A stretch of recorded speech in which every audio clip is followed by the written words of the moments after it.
Salutations, listeners, and welcome back to the Glitch Bottle podcast, where we uncork the uncommon in magic, mysticism, and the generally misunderstood.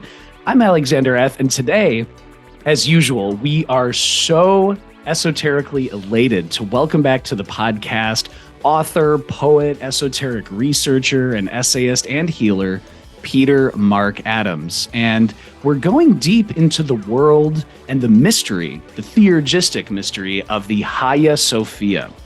The Hagia Sophia in Istanbul, Turkey, I know many listeners know, it's considered one of the architectural treasures of the world. Currently a mosque, the Byzantine Emperor Justinian I commissioned the creation of this incredible structure so many centuries ago. But so fascinating, encrypted within the structure itself is a powerful esoteric, ritualistic, theurgistic, we may say, and tyranny-resisting force.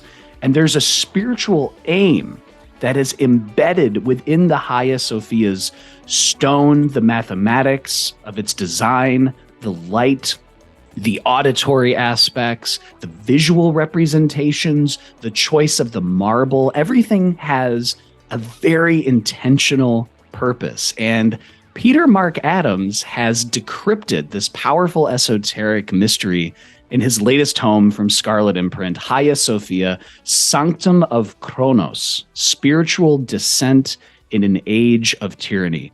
I have to say, listeners, as usual, this book is just, as all of Peter's work, it's an incredible study of the esoteric doctrines and spiritual traditions encoded in other materia. In this case, it is the Hagia Sophia itself. As I know many, many listeners know, Peter is, among many other things, an author, a poet, an essayist specializing in the ethnography and visuality of ritual, sacred landscape, esotericism, consciousness, and healing.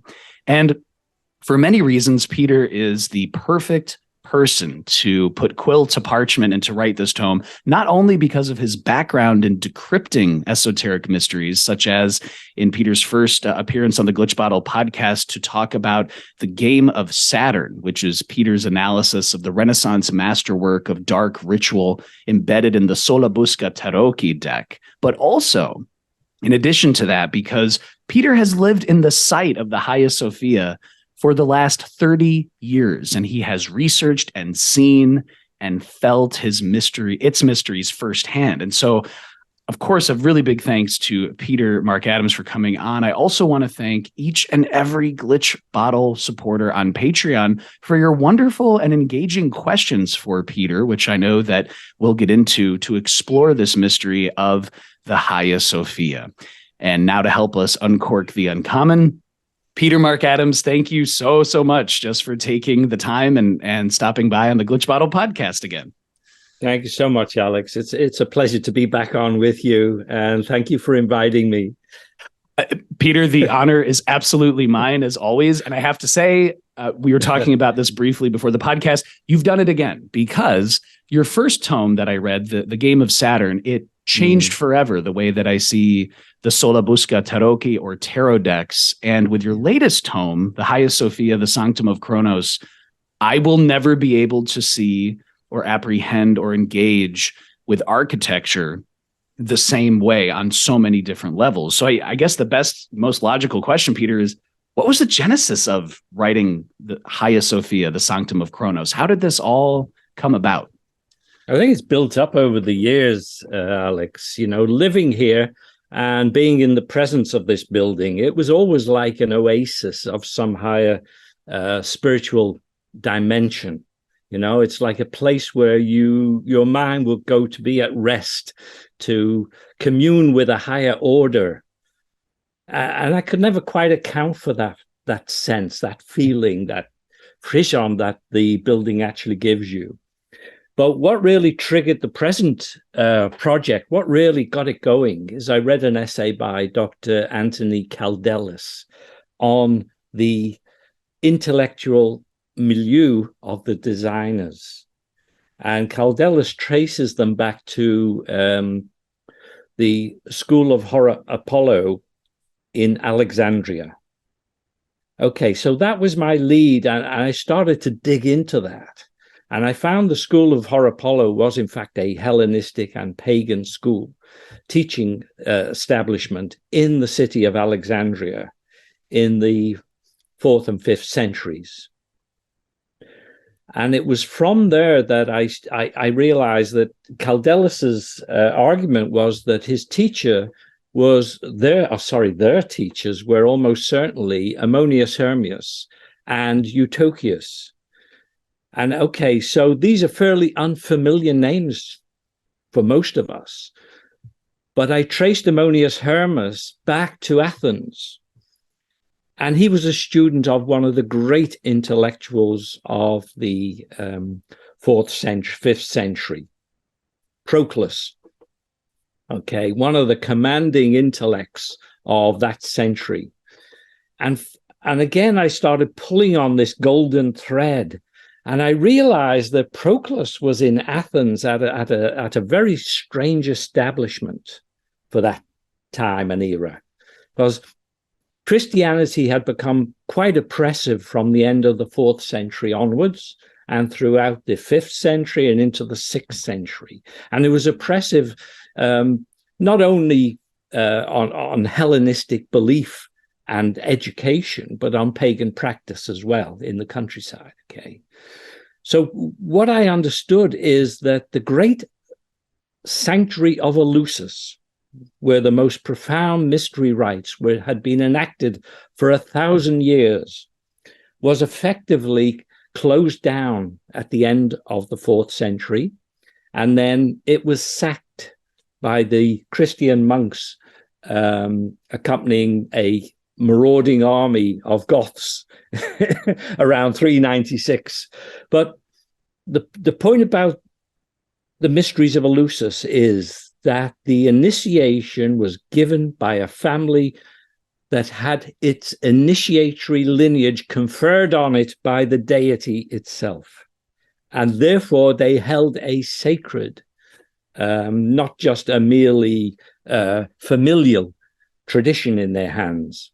Okay, so they were absolutely honor bound to ensure that that tradition survived the destruction of the physical fabric of the sanctuary. The last Hierophant then, Nestorius, and his son, Plutarch of Athens, a priest of Asclepius, transposed the ritual process from Eleusis to Athens itself and embedded it in a large villa complex, okay, where they set up a kind of school and initiatory tradition. And the way they ensured the continuity of this tradition was to initiate and train Plutarch's daughter, Asclepigenea, so that she was able on her own ability to convey the initiation of Eleusis and to train people in the practice of theurgy. She became the high priestess of Eleusis in Athens, and she fulfilled that function in parallel with Proclus, who was initially a student there and then went on to become the head of that school or academy. It's difficult to know a good descriptor, because this was a performative space. Okay, it was not an academic come and study here kind of place. When you came here, you were going to get full-on initiation, training in the practice of theurgy, which is the reawakening of your connection with the deity. And on top of that, the metaphysical overlay necessary to make sense of all this. So although Athens was a densely populated space in terms of its educational establishments, all the others were regular schools, okay? So you could come and study Platonism or Aristotle, Stoicism, Epicureanism, and so on. But in the middle of all this was this amazing constellation of buildings, and it drew in some of the finest intellects of the age.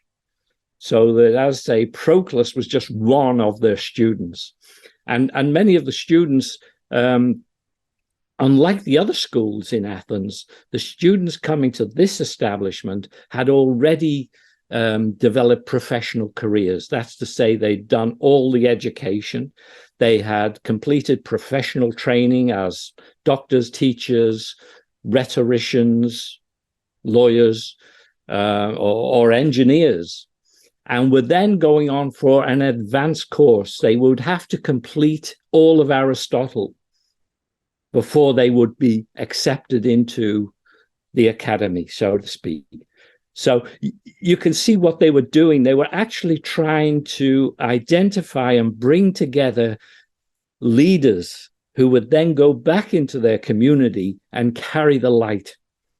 And this was all planned out by the last Hierophant, Nestorius, and his son Plutarch, and engineered through the mediumship of the granddaughter, Asclepigenea, perhaps unknown to almost everybody, but perhaps one of the greatest high priestesses of antiquity, and the sole repository of the initiatory tradition of Eleusis.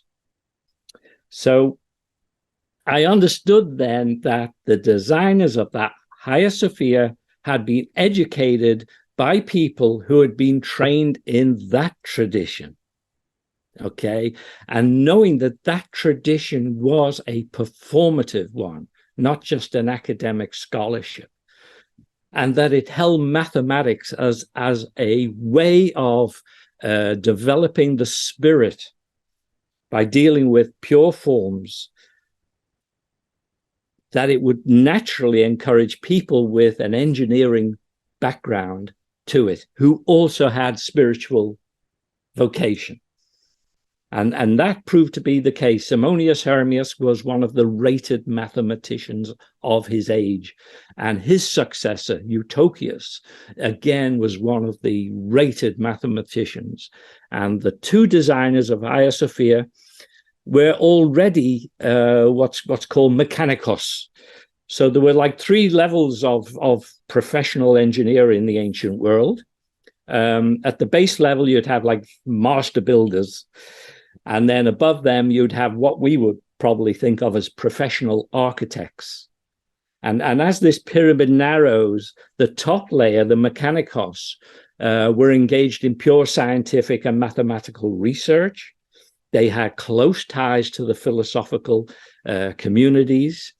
And they were called in when the engineering problems were of such a complexity or difficulty. They would come in as advisors.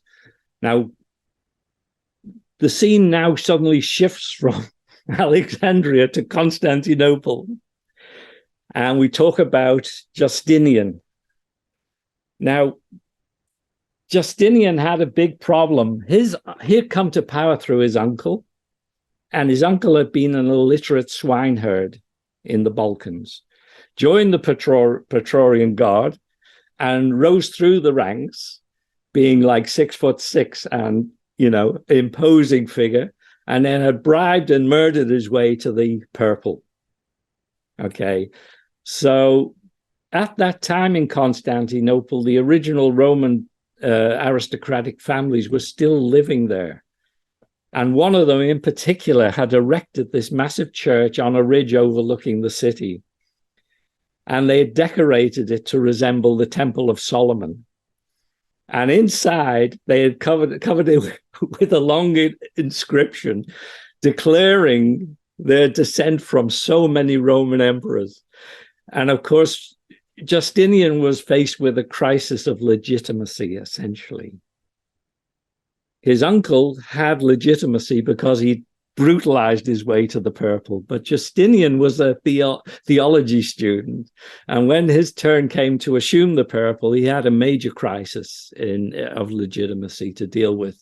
Also, he had massive ambitions, which meant that he raised the taxes enormously, and the result, of course, was a massive revolt against him in 532, which he put down with incredible ferocity. Something like 50,000 people were butchered in the hippodrome right next to the palace. And immediately after, they started work on building Hagia Sophia. So from the outset, his brief was, given that Christianity was still a number of different competing sects. Okay, in Antioch, in Alexandria, the different churches had different flavors of Christianity, and yet he was seeking now to try and pull the empire together, militarily and theologically. He had the two kind of key objectives. He also locally had to overcome this arrogant aristocracy. And the way to do it then was to build a church which would exceed even their excessive church. And that was his brief to the designers: represent every corner of the empire in its fabric, exceed the church up on the ridge, and ensure that it acts as a kind of, it doesn't have the imprimatur of a specific sect, but embraces everybody. Okay. Now, he had to go to committed Hellenists and pagans because they had the education in that age. Okay. If you were an educated person, you would have come through a Hellenistic educational system and process, and that was inherently pagan. I mean, from Homer onwards, all of the great texts just assumed a polytheistic background. So you have like a Byzantine civil service professional class who are like dipped in Hellenism, and you have this ecclesiastical class who are dipped in theology. And really, the water and oil don't mix that well, to be honest. And this was a problem that was never solved. It was still going on in the 15th century, as we saw with the game of Saturn. Platon, of course, from the professional class, still a committed pagan practitioner and still at odds with the Christian hierarchy. So, it's the same thing again. So the two designers, the mechanicos, who were selected for this job of building the greatest church in Christendom, naturally had to find a theme around which to develop an architecture. And my belief is they chose the theme of the Hellenistic afterlife, predicated on the way it was described, for instance, in Plato. Okay. And on top of that, they introduced an element of theurgic ascent. And I'll prove all this to you when we come to look at the fabric in a little more detail. But essentially, they built the church without any embedded Christian imagery whatsoever, which is extraordinary for that day and age. Because if you compare Hagia Sophia with the near contemporary churches in Ravenna, the Byzantine capital in Italy, they are floor to ceiling covered with Christian iconography. So the Hagia Sophia stands out as having an aesthetic regime which is quite distinct and unlike any other church that I know. No embedded Christian imagery whatsoever, not even crosses as far as I can make out. And in that day and age when Justinian was out and out on the business of suppressing Hellenism, it's extraordinary that they could sell this thematic idea to him. And I think the way they did it is very subtle. On the one hand, they could say that by not embedding specific Christian features, the church had a universality about it. It didn't displace anybody. It encompassed everyone. And the fact that it utilized the marbles from every corner of the empire, again, kind of consolidated his sense of, rejuvenating the Roman Empire, which was kind of the ambition that drove his rather short regime. Of course, it bankrupted, probably brought about the end quicker than if he had not attempted to do that, but that's by the by. So the problem then was to erect an architecture which satisfied an unlearned ecclesiastical class and fully satisfied a resistance to the attempted suppression of Hellenistic culture and belief. And that was essentially the problem in the designer's mind when they set out to design the building. Well, Peter, that shattered my mind when I read it, because you really do take the reader through a consciousness opening experience, because for the first time, I'm looking at this structure and seeing those tributaries, those deeply embedded esoteric and theurgistic themes, which I know we'll be getting into. But you're right that I think it would be safe to say the majority opinion, or the kind of general public zeitgeist, is, oh yes, that was a church that was specifically Christian, and it was built all those centuries ago. And you present, Peter, this is probably the best time to get into this in depth. You present 7 observations that directly counter the claim that the Hagia Sophia was designed specifically as a Christian church. And you just touched on one of those with the iconography, but please feel free to share about those 7 points. Okay, I just underline the fact that this is the first time this is being said. This is not a part of contemporary studies of this building. Okay, so it's completely original work, and people need to understand that. They will not find this in any textbook. Generally, the building is described by the authorities on it as aniconic. That's to say, non-figurative. Okay, and what I'm arguing is that, in fact, it is anything but. But the figuration has been done so subtly that it has escaped people's attention. And as you say, the kind of blinkered approach that, oh yes, this is a Christian church, therefore you shouldn't expect to find anything Hellenistic or pagan in it, tends to blind people's perception.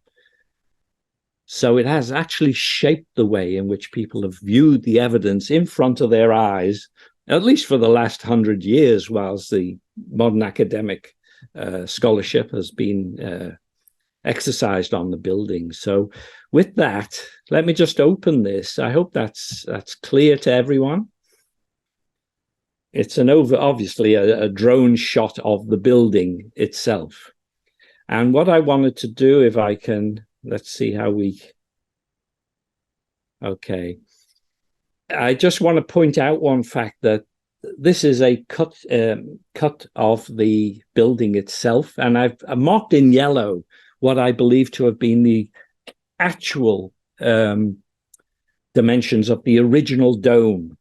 Now, after about 25 years, and given the fact that the area is highly prone to seismic disturbance, about 25 years later, there were a series of severe seismic shocks, which caused a partial failure. And as a result, they said, okay, let's rebuild the dome to a much higher pitch. And the reason is that a shallow dome will tend to exert a lot of its weight laterally, rather than straight down into the supporting pillars. So that the higher the pitch, the more of the weight is directed into its supporting pillars. And that's what they have now done. And that's the dome we see today. But it was not the dome as originally conceived. And that was a puzzle to me. Why would these highly rated designers knowingly go for what, to all intents and purposes, looks like a more dangerous or risky design concept? And again, this is one of the clues. So, sorry, let me just, I hope I'm not going to jump around with this thing too much. Enigmatic features.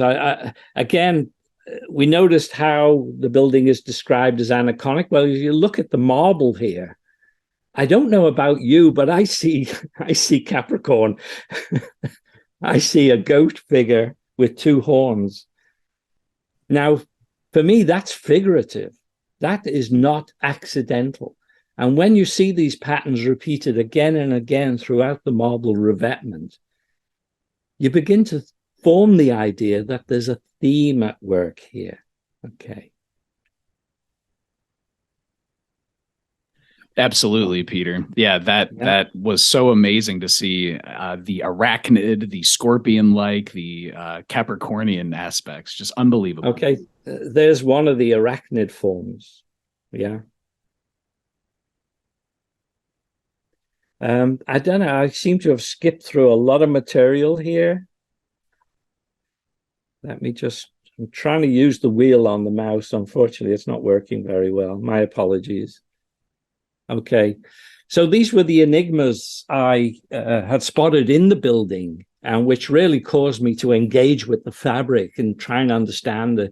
The floor has been described as a watery domain by almost everyone from the date on which the building was inaugurated. You know, the floor has been, the marble has been laid to look like wavelets running across. And embedded into that vast marble floor, which looks like a sea, are 4 green bands of marble crossing it. But they're asymmetrical, they're different sizes, they don't seem to align with anything. Okay, that was a puzzle because symmetry and asymmetry are highly significant in the context of Byzantine art. So 4 asymmetrical river-like marble inlays. And again, you know, nobody knows what rivers they could represent. The revetment, as I say, is filled with these arachnid forms. There's at least 6 on each of the 4 pillars that hold the building up. And that's a level of deliberation, of deliberate repetition. And the way it's achieved is taking a marble block and slicing it just as you would slice a loaf of bread. And then you polish the front of the first slice and the back of the second, front of the third slice and the back of the fourth. And then when you lay the polished slices out, the panels, you can match them together, 1 on 1 or 4 together, and they generate different patterns as you rotate them. So by cutting the marble in a certain way, rotating and then matching it, you build up the patterns that you see in the revetment. It is not an accidental process, okay? It's a highly, highly skilled activity. And when I contrast the revetment in Hagia Sophia with that you see in or the Kora here in Istanbul or in Ravenna, what they've done there is take 4 panels and match them in a way that it looks like a Rosetta flower pattern. But in that Hagia Sophia, they've matched them to look, as you saw, like these arachnid figures. And that was really bizarre. That really caused me to do some digging. When you get to the gallery height that runs around the building, the imagery all of a sudden changes into like a green meadow with flowers.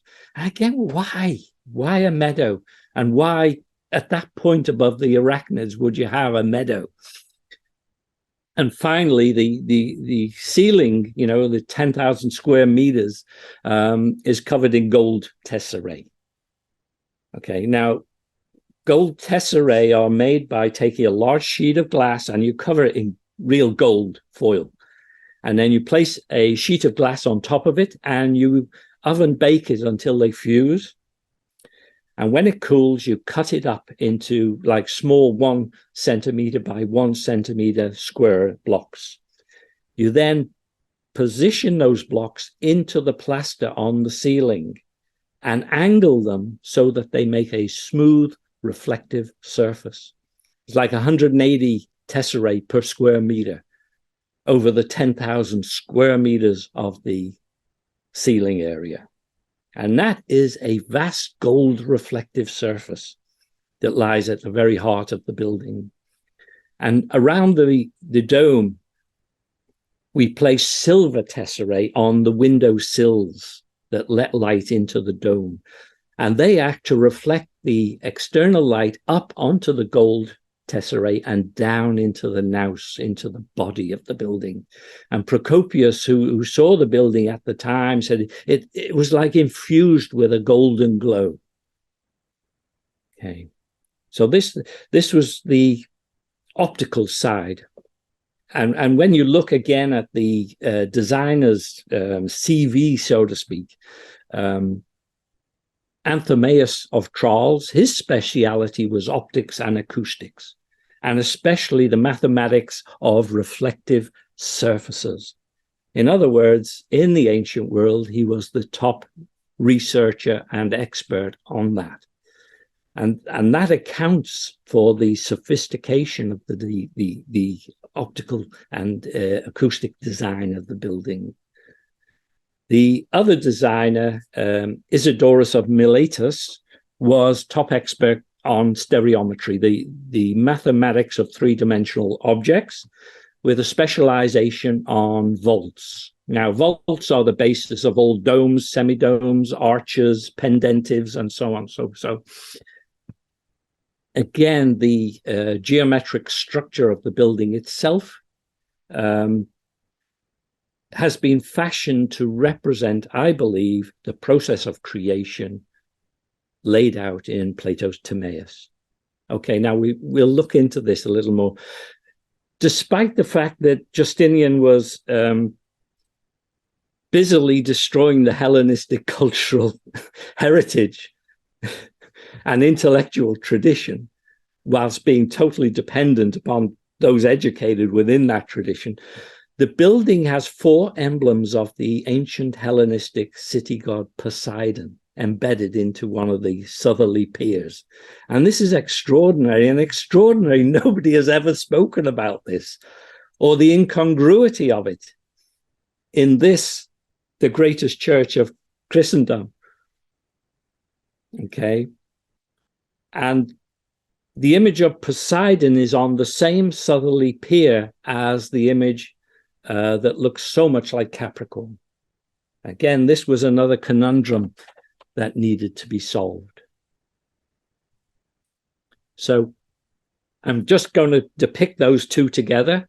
There's the emblem of Poseidon. You can see the 2 dolphins and the trident repeated twice. And there's a panel, identical panel facing it in the gallery on the southerly pier. And facing into the south is this figure, which the bottom portion is almost perfect representation of Capricorn, which is universally presented in this way for hundreds of years before the Hagia Sophia. There's been a standard representation of the constellation Capricorn, and this figure very much approximates it. So what are they doing there? Well, Capricorn is the constellation deemed to be in the winter solstice. And in Plato and in Porphyry's Cave of the Nymphs, Capricorn, the southerly solstice, is the southerly gate of the sun by which souls ascend. So they come in through the summer solstice, which is thought to be in Cancer, and exit through Capricorn. So for somebody practicing theurgic ascent, as a mnemonic or as a way of imagining the process, the southerly solstice and Capricorn would be a gateway. It encodes the practice of theurgy, which is that return before you actually die. And in Proclus, we find Poseidon is nominated as the guide of souls in Proclean Platonism. Okay.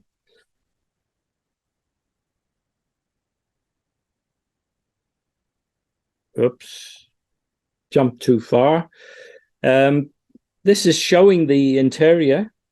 That, of course, is the newer dome from the 6th century onwards, not the original one. But even there, you can see a slight blue light of the sky reflected in the silver tesserae there. And the vast floor at the bottom, you can see one of the green inlaid marble bands running right across the floor. Strangely, they're almost invisible when you're down there because the floor is so big, as you can see from the people standing on it. It's like a vast area. And let me see.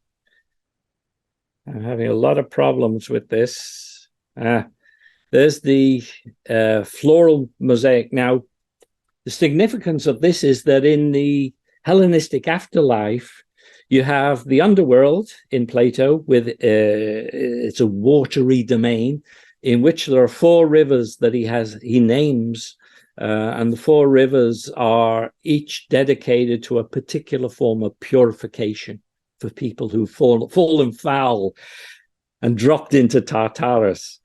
But the judgment about souls takes place in what's called the Meadow of Judgment. Okay, so from here, one path leads down to Tartarus, the other path leads up to the Isles of the Blessed, which is also called the Tower of Kronos. Okay, the assimilation here is to the Golden Age, and of course to the golden ceiling of the building. So thematically, the entire decorative scheme reprises the Hellenistic underworld and afterlife as you find it, for instance, in Plato. Let me just see if there's any others. This is the plan of the building showing the 4 green bands. And this is probably too detailed. We don't want to go into the architecture at this point.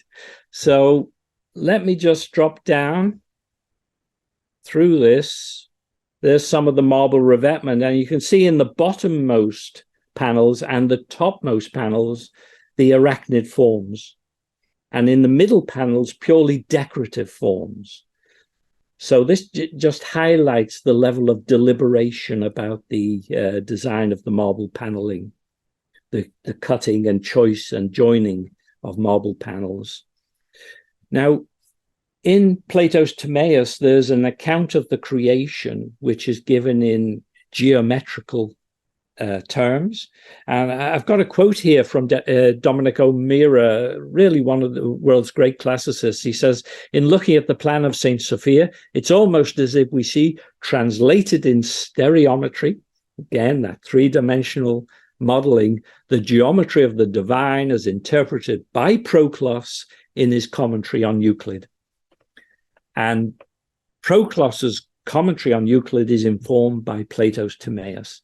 So you go from a point to a circle, from a circle to a triangle, triangle to semidome, and semidome to square. And that is exactly what you're seeing there. The triangular 3-dimensional shapes that fill the gap between the circle of the dome and the semicircle, those triangular shapes are called pendentives. Now, as far as I can ascertain, this is the first and absolutely certainly the largest ever use of this architectural feature in building. I can't find an earlier one. I certainly can't find one as massive as this.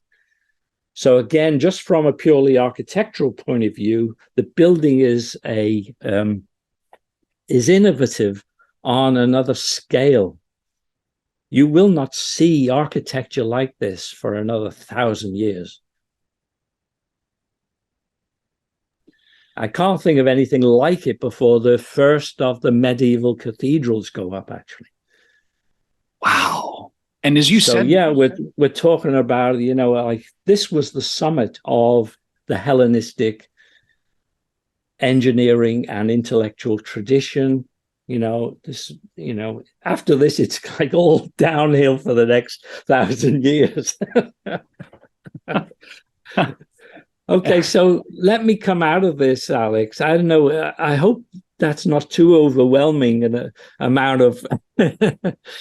Absolutely not. And I should say for the listeners out there who are not watching on YouTube, if you go on YouTube, Peter has this wonderful presentation laid out. And of course, check the podcast and video descriptions below to order your own copy as well, because Peter's book goes into so much amazing detail. And Peter, yes, I mean, this is amazing. It's groundbreaking.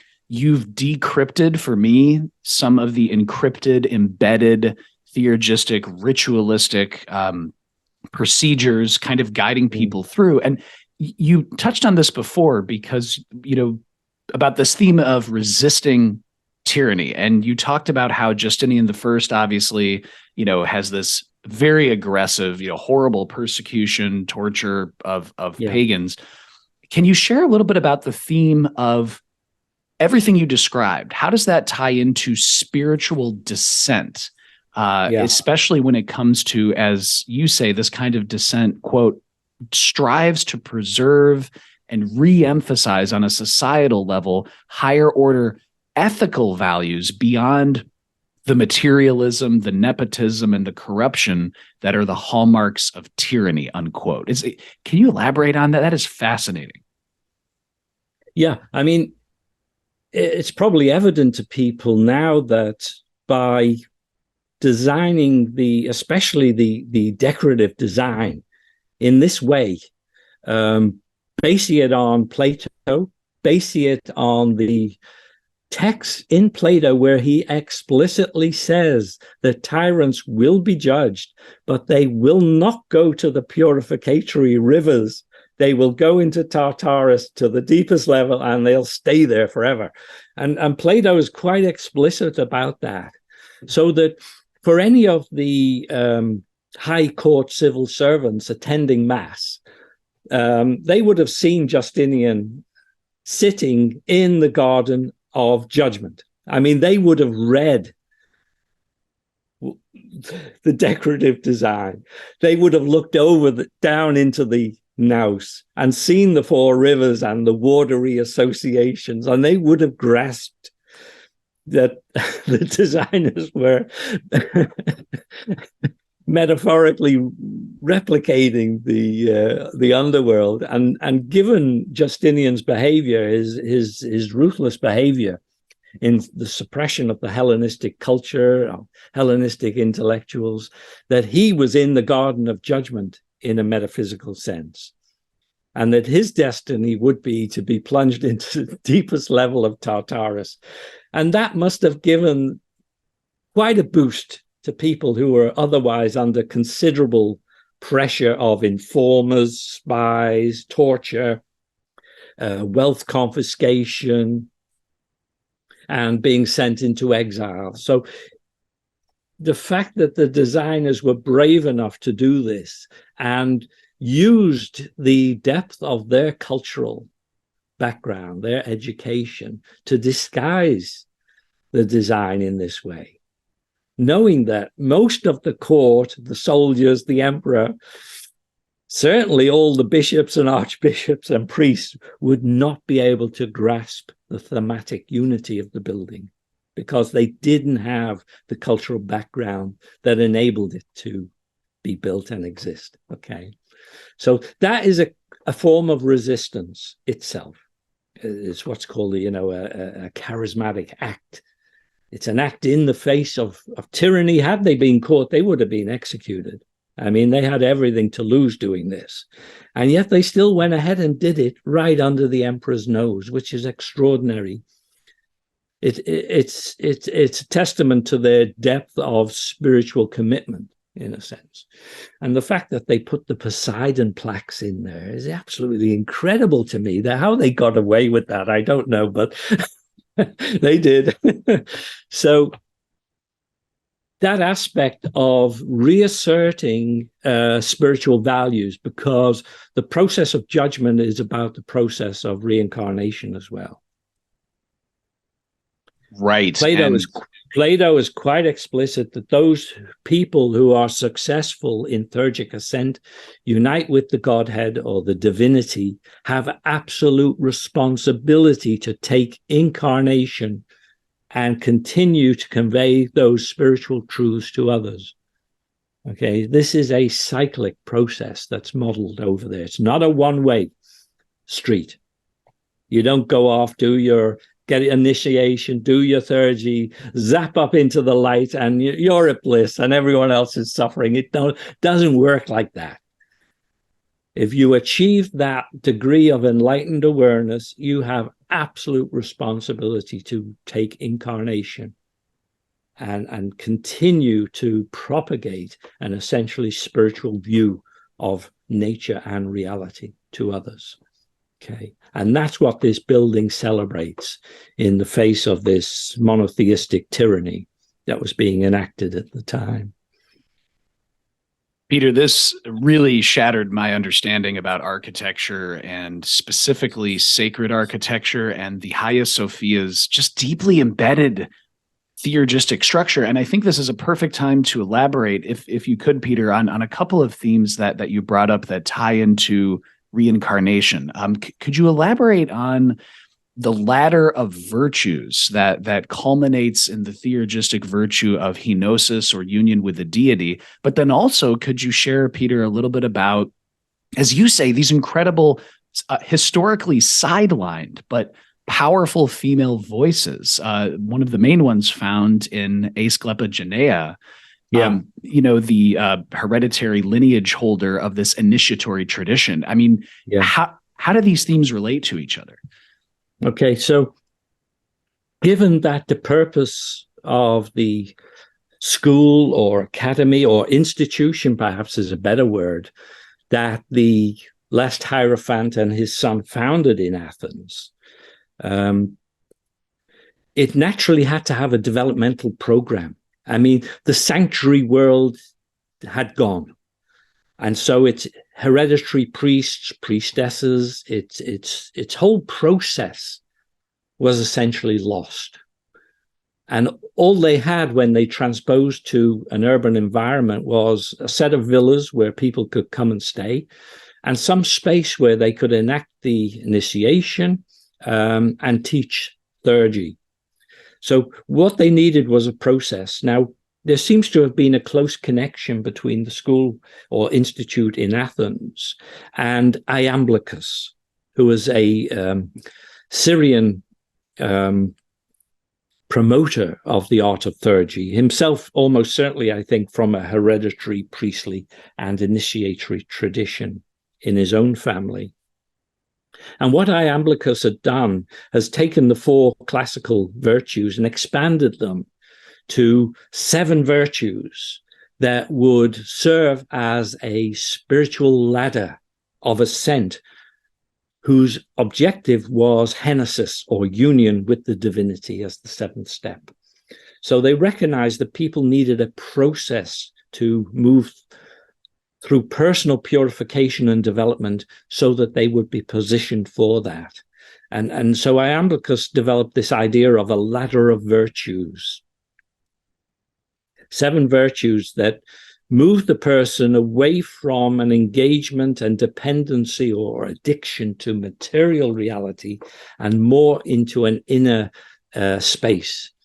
And in this context, we need to refer to the apophatic path. That's to say, the path of self-denial, of release, of personal negation, emptying out, so that henosis or union with a divinity becomes possible. The 7 steps of the ladder were meant to achieve this. And many of the steps are so alike the higher yoga tantra of the Indo-Tibetan tradition that really it's extraordinary. So there's a series of purifications, there's community engagement, purification of the energy body, diet, exercise, the elimination of emotional conflicts, and then moving to energizing the body, and then developing capacity for contemplation, the radical disengagement, and finally, at the 6th level, what they call the paradigmatic virtue, which was assuming the qualities of a deity. And then the 7th step would be the practice of theurgy to actually achieve henosis or union. So for each of these 7 steps, Iamblichus had chosen 7 or 8 of the Platonic dialogues that he felt helped to articulate these ideas. And that was the, so to speak, the extent of the Platonic scholarship that the school or institute enacted. Most of its academic curriculum seem to have revolved around mathematics, and in particular around a deep study of Euclid and the spiritual dimensions of geometry. So leaving that aside, there's a quote here: it's the will of the gods to reveal themselves in human souls, you know. So the question is, therefore, what do we need to do to make ourselves a receptacle for that? If the gods are already reaching out to us, are we in a position to receive them? And that really was what the school's agenda was about.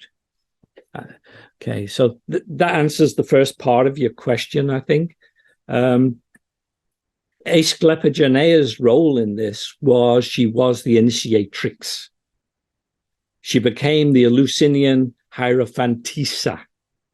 And again, very few people in the Western esoteric tradition have talked about this, which is extraordinary, because it put it in a phenomenally powerful role. And she dedicated herself throughout her life. She died, I think, in 485, towards the end of the 5th century. The same year that Proclus died, she died. And that she had kind of paralleled his effort, building up people to go back to their communities to take this spiritual message and to articulate it. Her role was, as the initiatrix, she actually made the contact, the connection between an initiate and the deity. That's what initiation was about. She bridged that gap for them. And then subsequent practice of theurgy renewed and refreshed that contact until it became a day-to-day sensibility of having that enlightened awareness of the deity at all times, and therefore being in a strong position to help others. Okay, so it was not an intellectual school. It was not about teaching Plato. Cat just flew past. It was not about academic scholarship whatsoever. In fact, Proclus said somewhere he'd see all the books burned except the Chaldean oracles and the Orphic hymns, which is an extraordinary thing since he was really one of the world's greatest exegetes of Plato. But before everything, spiritual path, spiritual practice, devotion, and contemplation came first. Study was second. Okay. And that's why, talking about, for instance, one of the terms that we often hear used in connection with this institution is they were Neoplatonists. Now, there's no such thing as a Neoplatonist. It's a 19th century scholarly concept. Okay. So not only were the institution we're talking about not devoted to Platonic scholarship, you could go to any of the educational institutions in Athens and get as much scholarship on Plato's dialogues as you wanted. They were not only not dedicated to Plato, they were not dedicated to study, even though they produced some of the greatest commentaries on Plato's dialogues that exist today. That was not their primary purpose. That was an ancillary to the ladder of virtues by which you actually made spiritual progress. And if the dialogues or mathematics, geometry helped you in that process of refinement, fine. If they get in the way of that, however, you should throw them overboard. That was the message very much of the school. There were many other women in this institution. In particular, Ammonius's mother, Odysseus. She was renowned in Alexandria for her acts of charity, as was Proclus, by the way. Although he was massively wealthy, he gave most of his wealth away, and the rest of it was used to keep the institution running. So, acts of charity, community care was a big part of what these people were about. And again, that doesn't really come through modern scholarship on the so-called Neoplatonists. It's almost as though they were just a bunch of philosophy professors at a university. They were not, by any shape or measure. In fact, Peter, I remember in the book, you share quotes where, someone says that, if you remove the active, performative, direct kind of physical kinetics behind the participation, all of the philosophy means nothing. In other words, you could memorize all of the great philosophers and you could be a central figure in the school and teaching in the ancient world. But if there's no application, if there's no theurgistic exegesis of these texts, if there's no application. And Peter, this is the perfect time to talk about a word that I know many listeners are familiar with, but can you share with us or elaborate on how is the Hagia Sophia talismanic? And you have just a great quote in the book, but can you elaborate when you say, quote, it embodies an essentially Hellenistic, esoteric, spiritual, and metaphysical worldview, and in a form that would have been considered talismanic, capable of actively propagating its encoded vision for all time and irrespective of whether it was consciously understood. Its influence, you say, has certainly been felt by countless visitors ever since, unquote. So can you just talk about the talismanic aspects and the participatory aspects of all of this? It's difficult for us today because our view of matter has fundamentally changed in the last, well, say 200 years, certainly from the 17th century onwards. Up to that point, most people were inherently panpsychic in their outlook and pantheistic in their spiritual outlook. Okay, so when I say panpsychic, they see matter as imbued with soul. That's the creation process articulated by Plato in his Timaeus, for instance. Soul is embodied in everything by geometric proportion. If soul is embodied in everything, then every matter has a form of consciousness, has a form of life. Okay, and therefore it interacts with us. It's not passive. Although it may seem passive to us, it's not passive in this worldview. Okay, and stone may be a very slow, heavy form of interaction, but it nevertheless is interacting with us on some level. So this was certainly the view of the designers. So for matter itself, especially marble that had these patterns within it, they had a concept, acheiropoiesis. That's to say that the marks and patterns in natural forms were implanted by a daimoni or by the deity. So, you know, there was a significance to pattern, that natural objects, again, like marble, had their own energy or force. Okay, Sunta matter.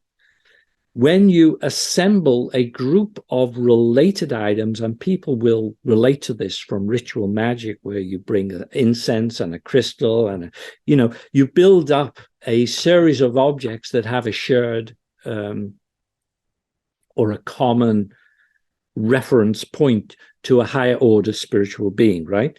So a symbola is just such an assemblage. So by definition, the Hagia Sophia itself is an assemblage. It's an assemblage of natural elements, sunta matter, that have their own energetic being. And so it's been synthesized through the use of geometry. Now, remember, in Plato's Timaeus, geometry is the process by which soul stuff is distributed through matter.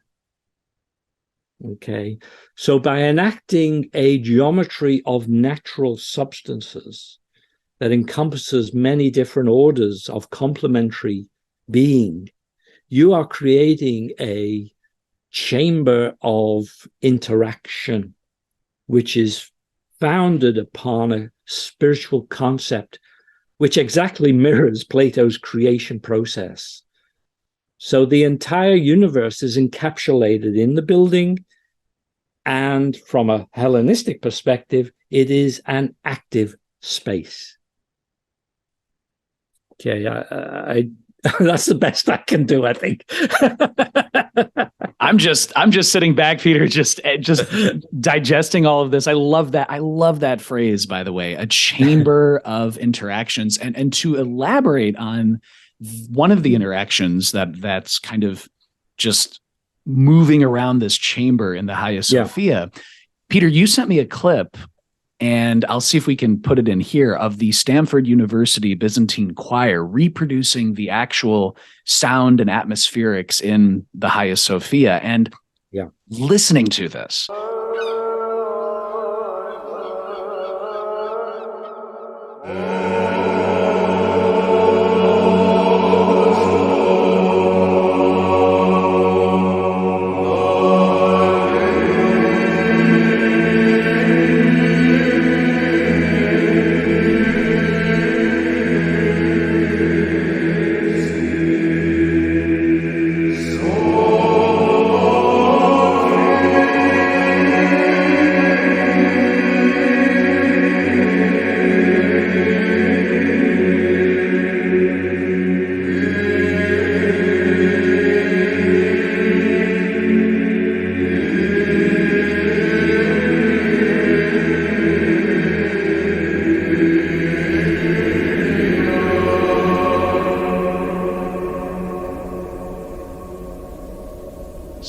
it's dusky depths, it's vocal tones, it's soaring heights, the element of space. I mean, it was frankly overwhelming the first time that one listens to it. Heavy is the word that comes to mind. So can you talk about the profound power that acoustics plays in the Hagia Sophia? And to that point, we also have a listener question for you from Wilma, who is a Glitch Bottle patron, who is asking Peter, how do the choir stalls show that, quote, as you say, the net effect of the building's design is aniconic in the strongest sense?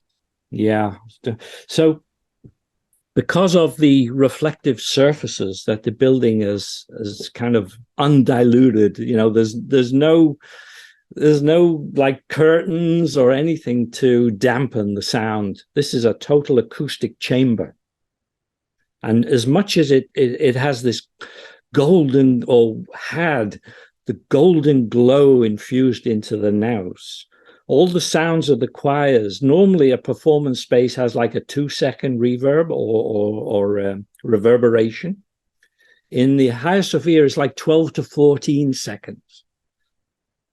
Okay, so the sound is going around the domes and semi-domes, off the walls, the pillars, off the floor, back up again. It's like a cascade of sound. And that's what you hear in that recording. Now, because of the sustain, the words are lost pretty well. Okay, but the melody they're singing would have been inherited from one of the pagan temples. Okay, this is the interesting thing. So that by the acoustic duplication of the sound waves, you preserve the vibration that affects your psychoenergetic being and lose the overt liturgical elements. Remember, the guy who designed this was optics and acoustics. These were the top minds that the Hellenistic cultural tradition produced, brought to bear on this task of preserving that tradition. Okay, so that's how the acoustics work. And what they did at Stanford is although nobody's allowed to perform in the building while it was a museum, they allowed them to pop a balloon in the middle of the naos. And they recorded its reverberations and then built a software model that any sound passed through it would recover how that sound would have sounded had it been sung or performed in the space itself. And that's what Stanford has managed to do with its icons of sound. And the result is stunning. As you say, it directly vibrates your psychoenergetic being and lifts you almost in a surgical sense upwards. Now combine that with the glow, the golden glow, and again, energia, the Hellenistic concept of the appearance or epiphany of a deity as a glow. Very often people who experience the mysteries, whether on Samothrace or at Eleusis, said, we saw the light of a deity. And so the physical architecture of the building has, in a sense, re-established the initiatory experience with the golden glow and the sound of the acoustics that raise the psycho-energetic being of the attendant upwards. So it actually is a performative space for theurgic ritual. In as much as it can be done, this space is engineered to achieve that, or was engineered to achieve that, I should say. And this, Peter, opens up the question, because you've completely shattered any notion that I had ever, that I will have ever again, of passively walking through a sacred space or architecture. I mean, so thank you for that. That has completely changed it. You're welcome. Yeah. Oh, yes, truly. Thank you. And, you know, I mean, for someone who's lived in the shadow of the Hagia Sophia for 30 years, and for people who are listening and they say, hey, I really, really want to visit the Hagia Sophia or see if I can, go through that. What is your experience today when you were researching this tome and moving through the Hagia Sophia?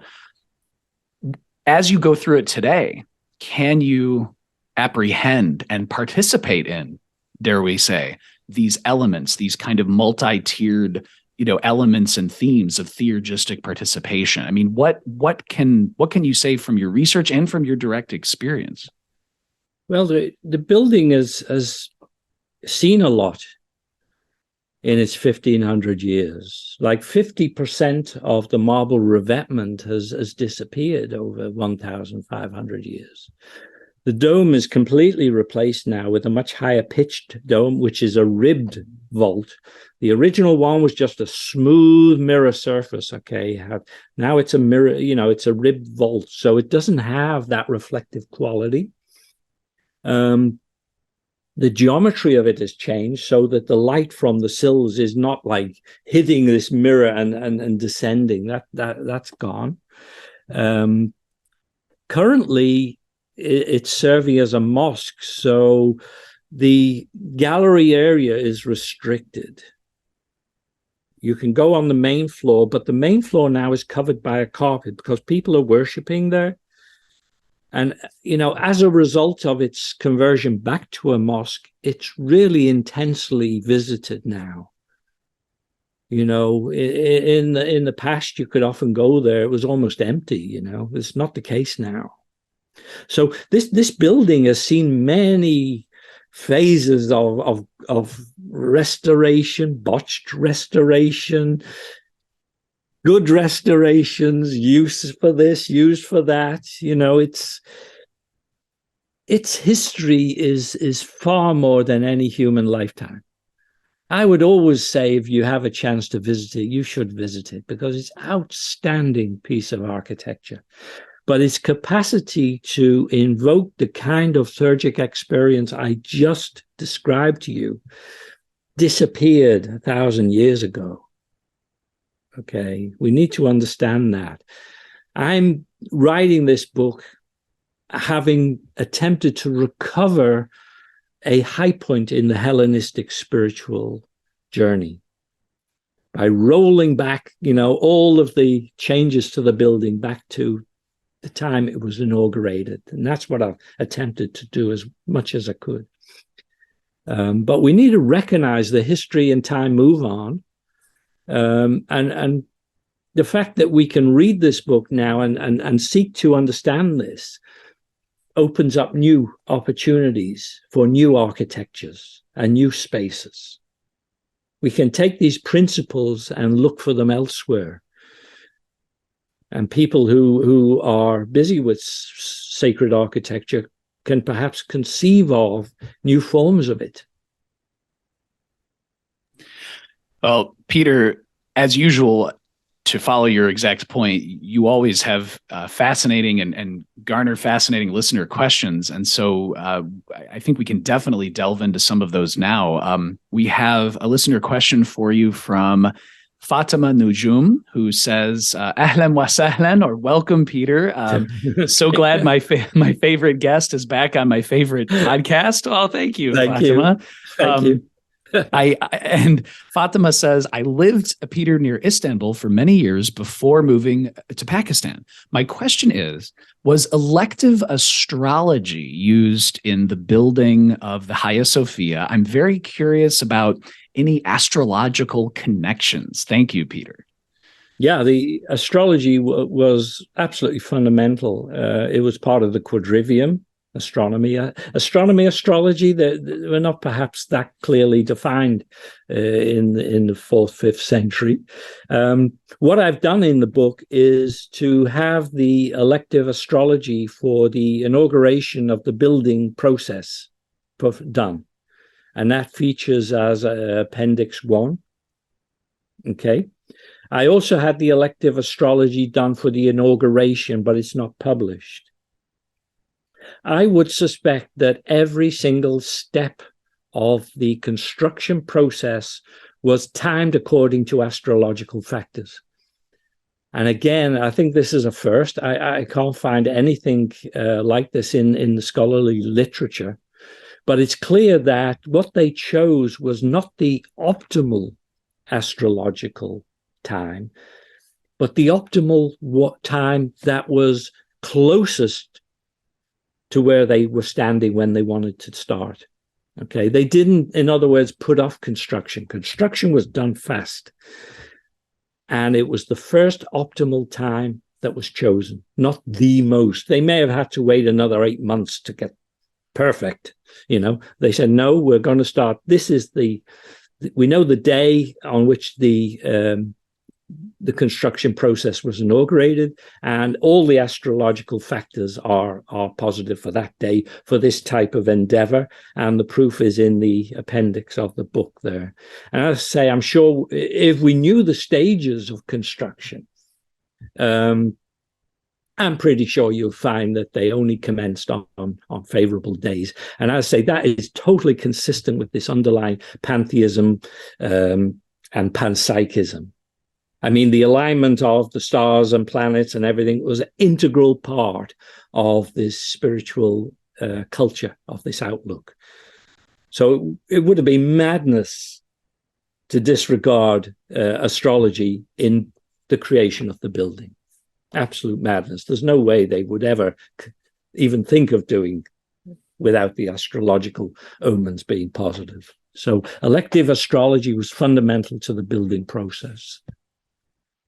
That's so wonderful, Peter, and feeds into that theme of subtle resistance to tyranny, these non-Christian elements that are being brought in.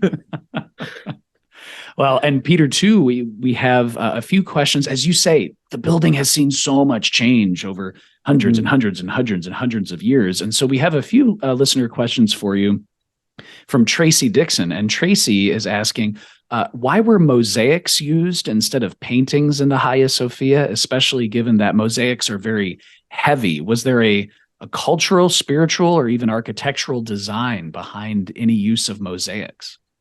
Well, if you're talking about painting, I guess you're talking about some kind of fresco painting, which would have been figurative, right? And there seems to have been a deliberate decision to avoid that. Secondly, it would have compromised the acoustic and optical reflectivity of the surfaces. Okay, so that was important, and especially the use of, I mean, the mosaics that you see there now, which there's some great mosaics which are Christian, did not appear in the building until 9th and 10th centuries, okay? They were not there originally. So in the original conception and design, nothing whatsoever was allowed to compromise the reflectivity of the interior space. It was really kept in a very pure sense. And I think that's the answer, you know. Absolutely, Peter. And I think this might be a similar answer regarding Tracy's question about chandeliers, perhaps being a later addition. And Tracy saying, does the number of chandeliers in the Hagia Sophia, or even the number of candles they hold, or even the shape of chandeliers hold some kind of significance? Can you elaborate on that? I don't think so, because they're all later I do know that the domes and semi-domes and so on all have candle holders, so that they would have placed choirs at multiple levels throughout the vast naos. And, that when I talked about the cascade of sound, it would have been coming from the main dome, the semi-domes, the exedra, bouncing off the walls and floor and back and forth across the space with this huge sustain, which is the beauty of the recording, the icons of sound recording. I don't know how many people would be in the choirs. I guess if you could count all the candelabra, I don't think anyone's done it. I've never seen a reference to that, but I personally doubt if it's that significant, because the significance is inherent to the structural and decorative design, and not to any of the, things added in to make it a working space. Because I'm sure upon inauguration, it would have been filled with all kinds of Christian artifacts. I'm sure of it. So, Peter, also, just to your very point, you really do. I get this sense reading your book. I'm overwhelmed by, again, how permanently my own apprehension of architecture has changed. But you also do such a wonderful job of kind of tracing out and going deep into the broad strokes of history. And to that concept of the historical aspects that you've been touching on, we have a listener question for you from Mitch, who is asking and saying, in the second season of the Netflix series, Rise of Empires, Ottoman, it shows how Mehmed the Conqueror attacked Constantinople and conquered the city after a long siege. In the days before he conquered Constantinople, a strange mist and light was upon the city. In the course of time, the light settled upon the dome of the Hagia Sophia and left just before Mehmed attacked and conquered the city. The people in the city saw this as a sign that their Christian God had left the city, and so they began to lose hope. Explanations of the phenomena that were seen vary and have always been influenced by personal perspectives. So Mitch is asking, I would like to know what Peter Mark Adams's take is on what may have caused these mystical signs. Does Peter see a relation to Kronos or some other deity? Well, in terms of the ancient historiography, this type of visionary material was an integral way of relating history. So as soon as we see history being done in a more scholarly way, it disappears. So the references to these extraordinary events, like Constantine seeing a cross in the sky, and, at great events, people expected some supernatural phenomena, and writing the history, you give the audience what it wants, because in a way, when you describe the spiritual phenomena, you're describing how people should feel about the events that are unfolding. So just as a corrective, we need to understand that the destruction of Constantinople was encompassed by the Fourth Crusade in 1204. Yes. Not by Mehmed the Conqueror. So when the Latin knights were turned on Constantinople for its unpaid debts to Venice, Venice bribed the commanders of the Fourth Crusade to sack the city, which they did. And they took everything: gold, silver, lead from the roofs, statues. I mean, essentially, the city never recovered from that. Although there was a Paleologan renaissance in the 14th centuries, 15th centuries, the city never recovered its grandeur. And so when the Ottoman armies moved from Nicaea, they bypassed Constantinople. It wasn't worth the candle. Okay, they crossed into Europe and they established a new capital at Edirne, and then moved up into the Balkans. And it was decades before they came back and so-called conquered Constantinople. But, by that time, the city was a pale shadow of what it had been. The imperial center had moved entirely from where we perceive it now, right across to the other side of the city, well away from Hagia Sophia.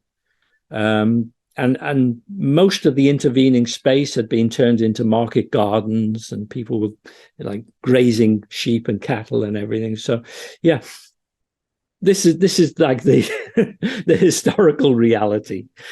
Okay, and of course the siege itself of Constantinople was notable. I mean, we still have the chain that they put across the Golden Horn. It's in the Naval Museum here, coiled up in the courtyard if you want to see it. The cannons that were founded to knock the walls down. I think they were Genovese or anyway, Italian craftsmen cast these massive cannons. They're all lined up in the Naval Academy here. So it's not like this history is mythical or anything. It's a living presence in the city. But yeah, I mean, the siege of Constantinople was not the massive cultural decline that it's often painted as in the West. It was not like, I mean, on both sides, there were Christians and Muslims. There were Christians who fought with with the Ottoman army.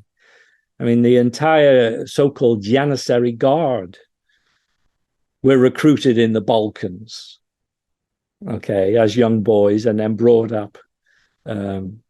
So ethnicity is not a factor in history at this period.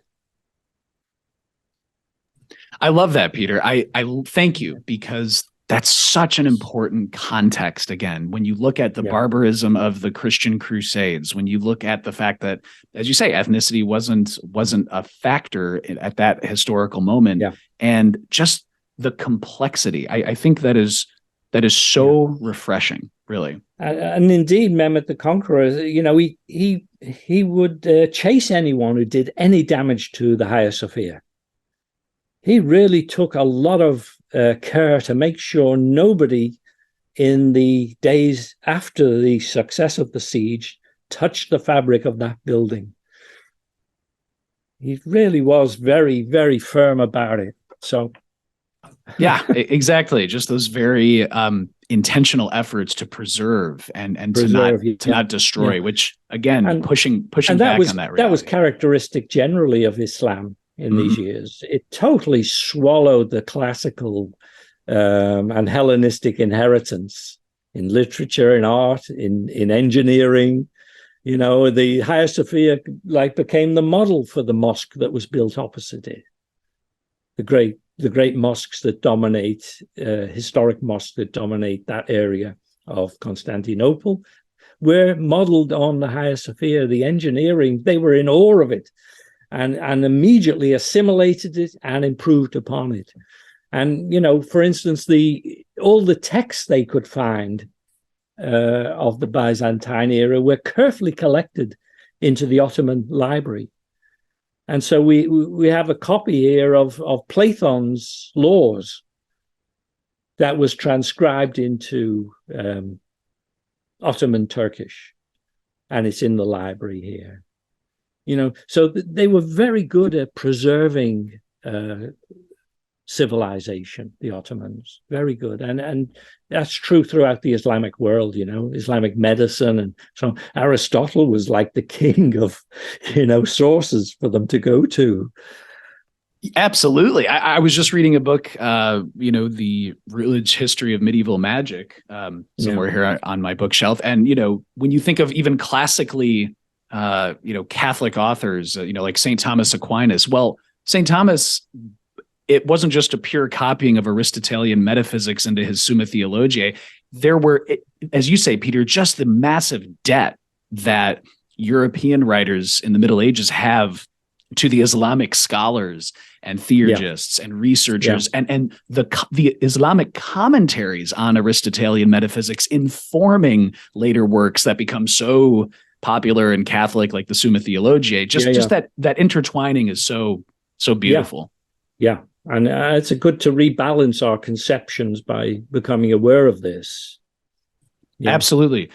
Really quick too, Peter, this is something that you touched on in your book, and it just popped into my mind. But as you mentioned, with this historical movement from, say, Constantinople, the falling Byzantine Empire, to a lot of the ideas over to Europe and Venice specifically, I believe you make the point in your book that the Hagia Sophia and the esoteric concepts embedded there, that was a precursor to, as you say, this Plathonian game of Saturn, theurgistic, chthonic rites. Can you just talk about the relationship between the Hagia Sophia and those theurgistic ideas and the Sola Busca Tarocchi? And the essence of the spiritual kind of tradition embodied in the Hagia Sophia is, as you say, theurgical. And theurgy was the key performative discipline of the Institute in Athens. So even like 400 years or 500 years after it was ended, we hear of Michael Psellus, for instance, again, a court intellectual in Byzantium, very senior individual. He's working to recover the Chaldean oracles and as many Platonic texts as he can. And he says somewhere in a comment that the initiation of the goddess is still available in Athens. This is in like 9th or 10th century, which is extraordinary. I couldn't follow this up. I can't find validation for this, but it's extraordinary that he makes this claim. I think it's highly unlikely that he would just like throw it out there. It's so specific. And that suggests to me that somehow, even after the expulsion from the Institute and expulsion from the building that they occupied after that, somehow they kept the spiritual tradition alive, which is interesting. But the core of this was theurgy.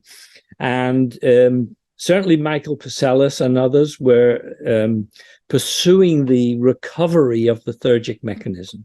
And so when we come to Platon in the 15th century, like he has a school down in Mistra, which is the southern Peloponnese, as far away as from Constantinople as you can get.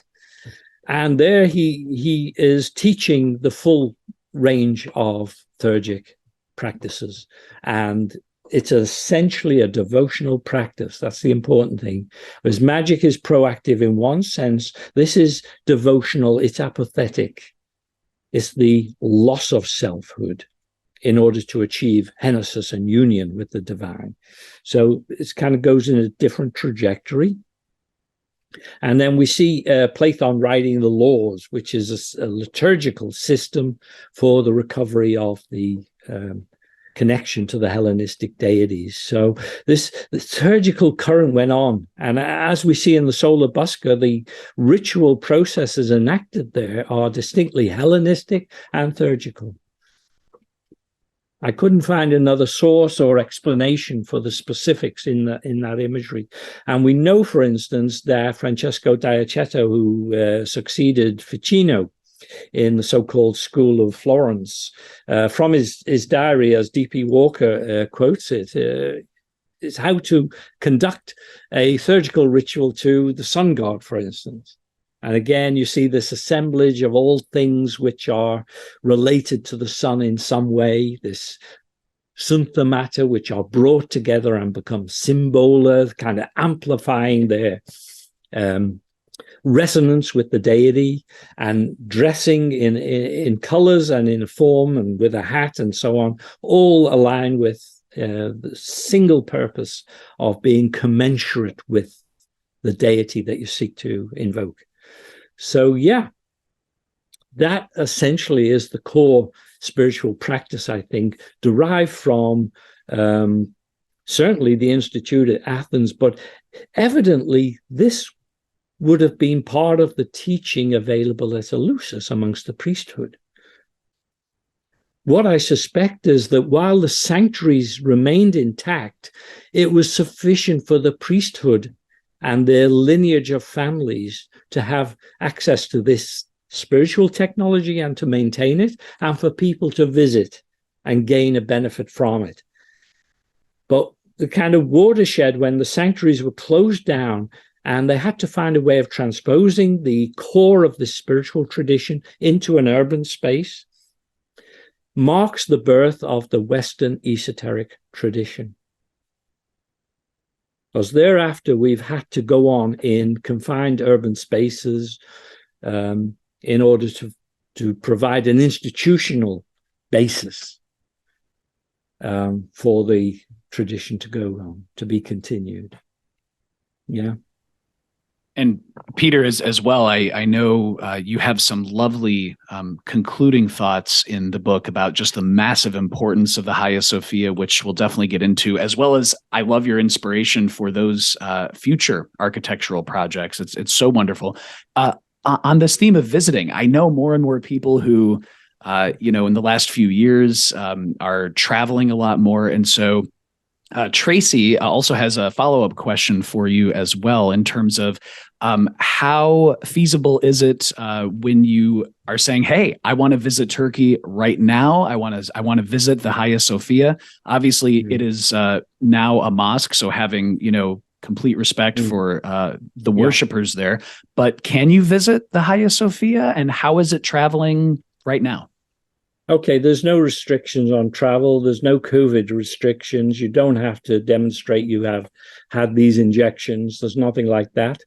We got two very, very functional airports, both connected by metro to the city center. So it's so easy to get into the city and out of the city now. The area around the Hagia Sophia is cordoned off and controlled and patrolled by police, so that it's really secure in there.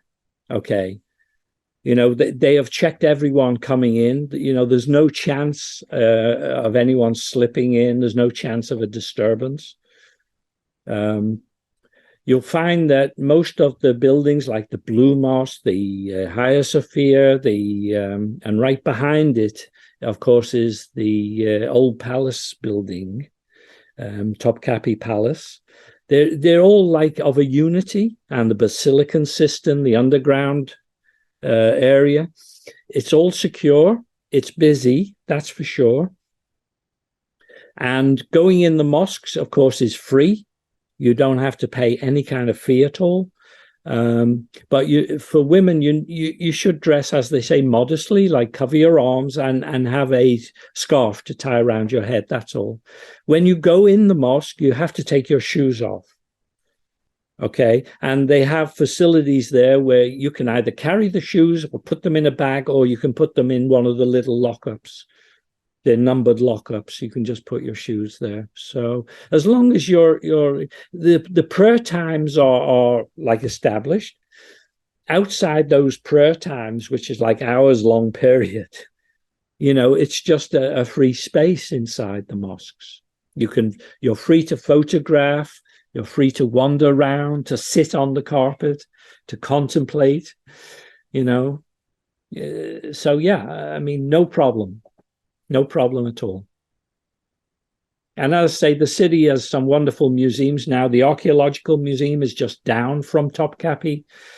It's got the most incredible range of Anatolian culture, going back to the Neolithic, right through every strata of Anatolian culture, and some of the great artifacts, like the Alexander sarcophagus, are in the Archaeological Museum. The Naval Museum, as I said, has these artifacts, the cannons that were used in the siege, the chain the Byzantines put across the Golden Horn is there. Mm-hmm. And then there's all the Ottoman riches, like the Topkapi, the harem. So it's incredibly rich. You could spend comfortably, a week doing research, visiting. And of course, Turkish cuisine is one of the world's exemplary cuisines.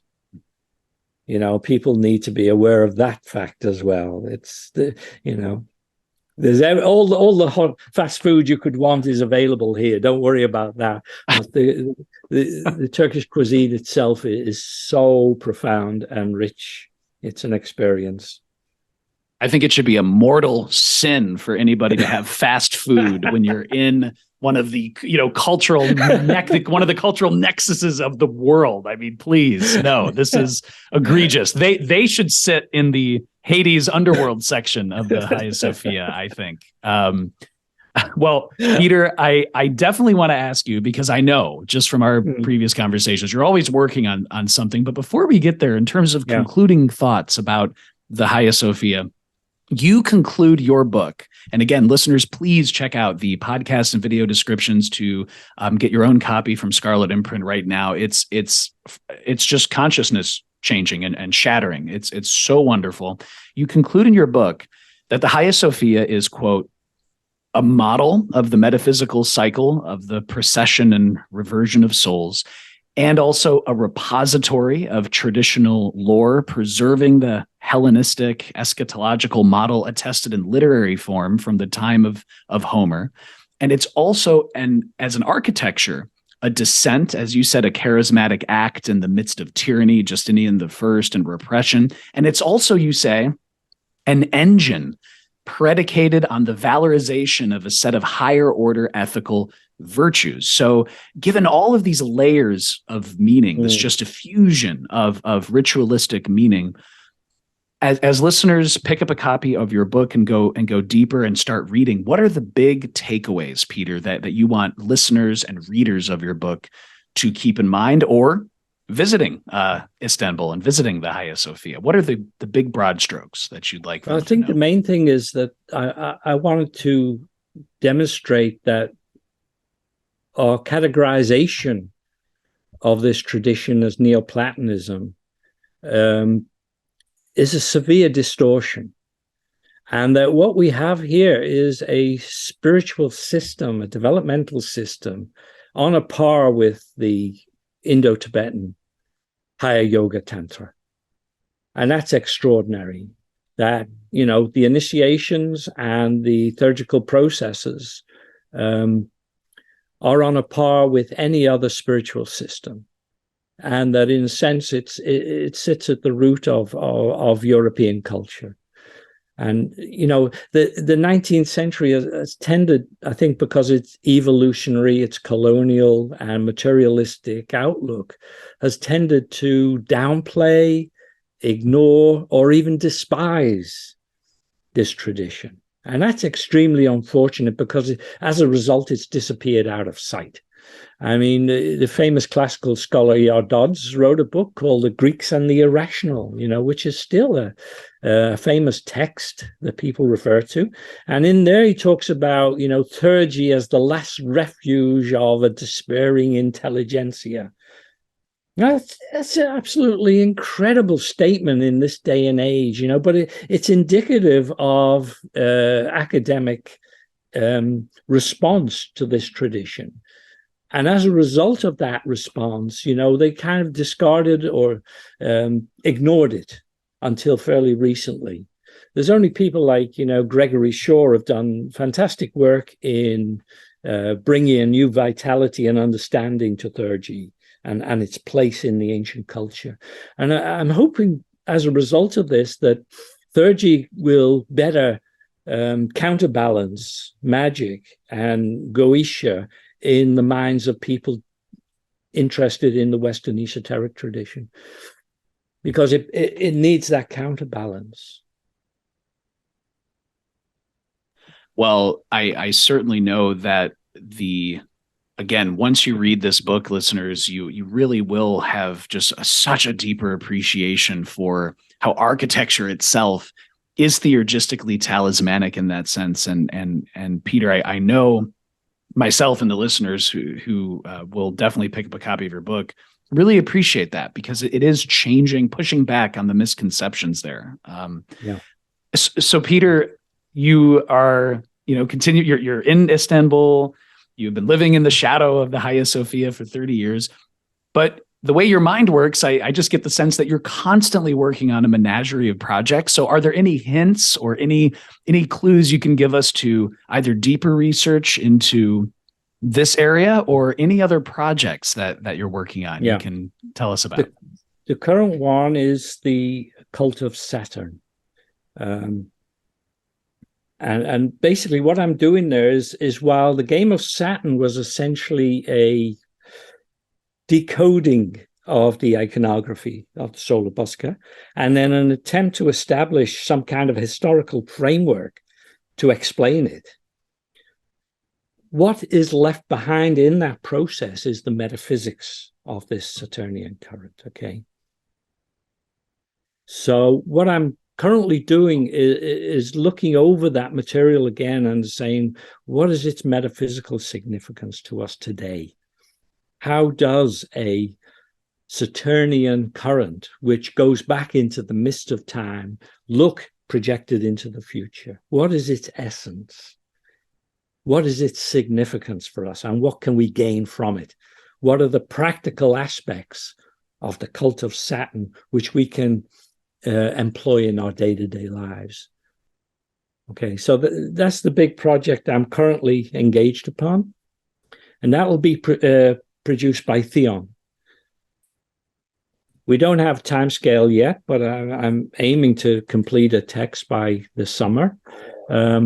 And then we'll see how it goes. That will also delve into Renaissance art, because I'm looking for places where Platon had an impact, like in Ravenna, Florence, Rome, Mantua, and looking at the elite art that was produced in those centers to see, is there a Platonian influence? Is there an inflection of this elite cult of Saturn into the lives of those courts? But in essence, I want to understand this elite cult of Saturn as it affects each and every one of us in our day-to-day lives. What would it mean today for us to say we're following the Saturnian path? Okay. And none of us live in elite contexts. Okay. So it has to come down to earth so that it can be of use to each and every one of us. That's the task, essentially. Beyond that, I mean, many of the projects I find myself engaged upon are not chosen by me so much as imposed upon me. I don't know where they come from. They come and grab me. But beyond that, I'm going to look at the pre-dynastic Egyptian initiation rites.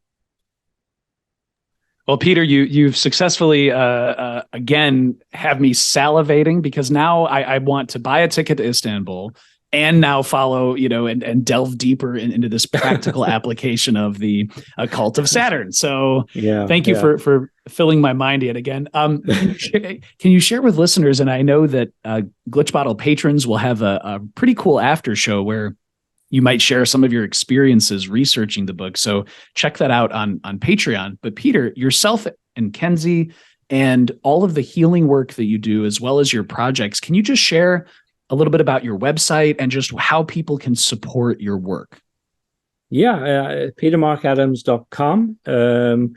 Mainly through my publishers, Inner Traditions, for the healing book. And I really recommend that to everybody on the esoteric path, because emotional healing is the foundation for accessing higher levels.